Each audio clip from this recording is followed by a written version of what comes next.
20-ci əsr Azərbaycan poeziyasının ictimai fikir tarixində özünə məxsus yeri olan qadın şairlərimizdən biri incə ruha, zərif təbiətə malik Nigar Rəfibəylidir.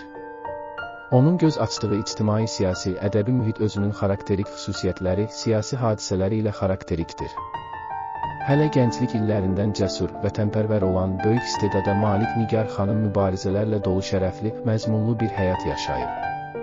Nigar Xudadad qızı Rəfibəyli 1913-cü il iyunun 23-də Gəncə şəhərində anadan olub.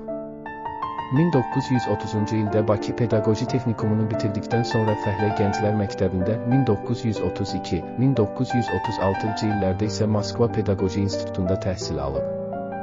O, əvvəlcə Bakı Kinostudiyasında ssenari şöbəsində tərcüməçi və redaktor, 1937-1939-cu illərdə isə Uşaq Gənc Nəşrdə bədii ədəbiyyat şöbəsində redaktor vəzifələrində çalışıb.